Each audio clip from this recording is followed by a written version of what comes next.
Okay. The underlayment is on top of the drip edge flashing as it should be.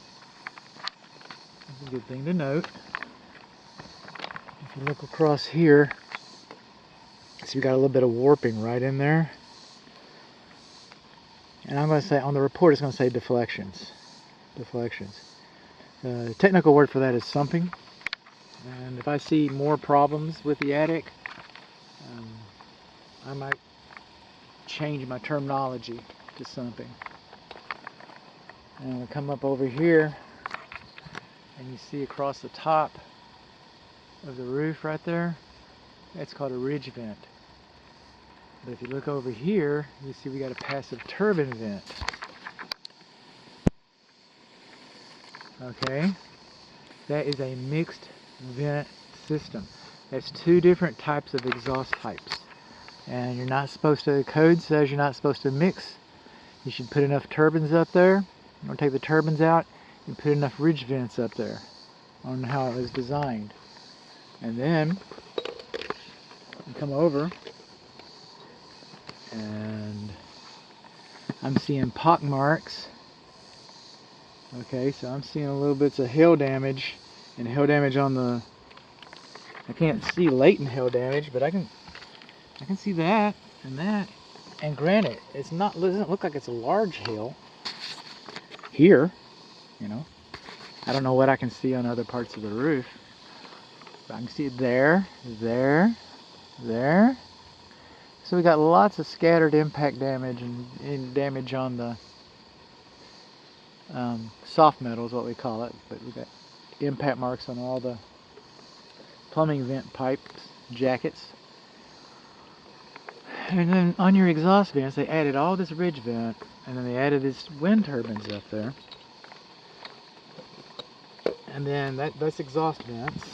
But if we come down here, what we'll see is that we have soffit vents. That's air intake.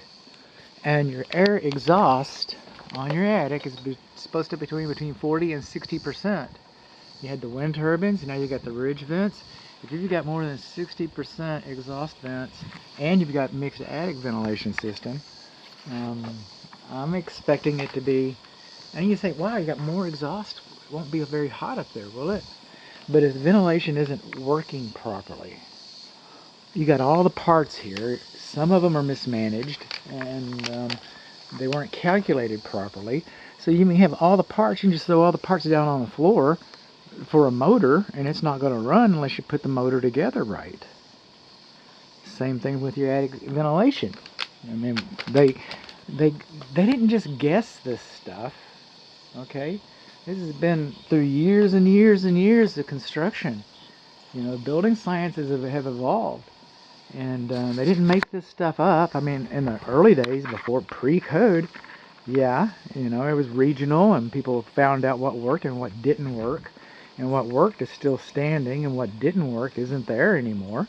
But in the process, we developed these codes about our ventilation, about our electricity, about other things, you know. So I think a roofer would be good to look at this to judge the quality of the hail, you know, really the quality. How much hail damage does it warrant an insurance claim? And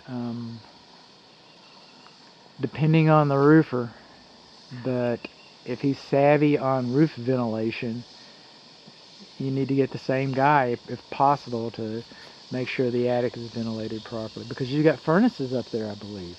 So no, it's an all-electric house. Never mind. But still, the attic needs to be ventilated to make the house comfortable.